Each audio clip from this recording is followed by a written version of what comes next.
Hello, everyone.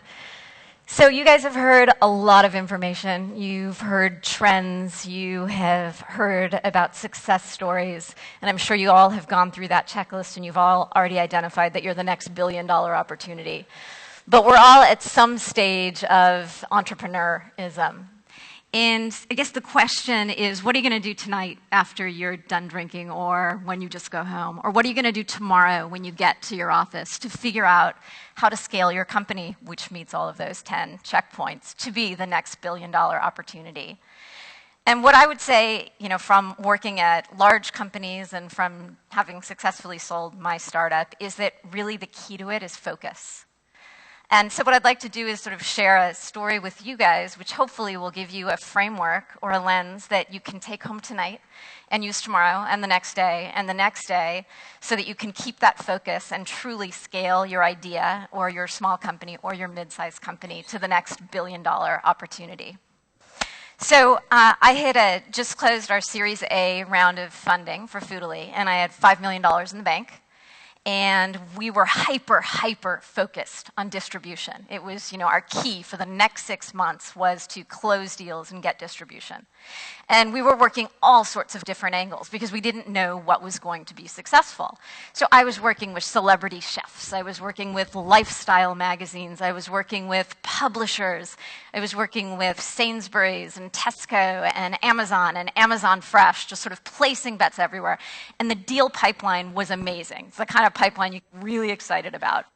But we suddenly sort of realized that we weren't quite sure how to take it to the next step. We had all of these deals, and we didn't know how to prioritize them, what to close when, or truly which ones we should pursue.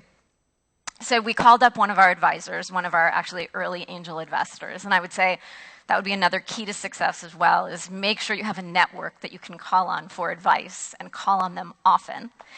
And we called up Mike, and we said, hey, Mike, we've got this challenge. Can you spend some time with us? And he said, absolutely. Come on over. Come over at 10 o'clock tomorrow night. We do this after, you're sort of done with your workday and all the kids are in bed. And so my co-founder and I go to his house in Palo Alto at 10 o'clock, and we sort of give him this whole layout. And I pull out the spreadsheet, the deal pipeline, and, it's prioritized. I've got my P1s, my P2s, my P3s. It's categorized. I've, color-coded the thing. You could not have thought about it more. And Mike doesn't even look at it. And he says, have I told you the one about the lion, the antelope, and the field mice? No, Mike, you have not. It's 11 now, but please tell us the story. And so Mike proceeds to tell us the story, and he says, so the lion is incredibly powerful, right? It is an agile hunter. The lion can hunt anything. The lion could go out and hunt field mice all day long.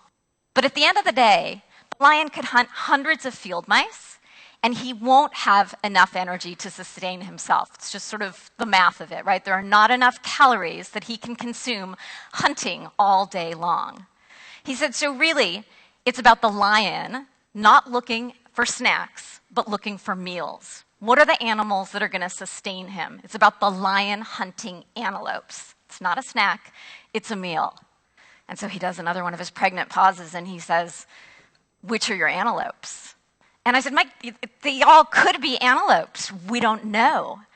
And he said, the antelope isn't about size, right? It's not, it's not the elephant. It's not the largest. It is looking at your company and determining what is going to give you that energy, what's going to give you the calories, what is going to give you that strategic advantage to move your company forward, and then making the hard choices to let those field mice sort of scamper about, as tempting as they might be. And it's something that you apply to your whole company, right? It's not just something that's for partnerships. You look at it for your customers, you look at it for your product, and you look at it for your entire organization. So you think about your customers. When you start your company, right, the early stages, you are in your customers' heads. You know their wants, their needs, their desires. You're living and breathing them.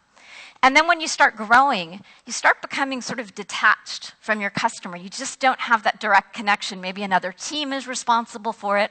But suddenly, there's maybe other customers that start looking like interesting opportunities. There's field mice. Or you have other people sort of giving you input around what the next big opportunity should be. You've lost that focus. You've got to focus on the antelope. You look at your product, same situation. You know what your MVP is, right? You've launched, you have that product that is responding to that customer's needs, and you're trying to scale quickly. You're adding features and functionality. You want to add different platforms so that you can reach more customers, right?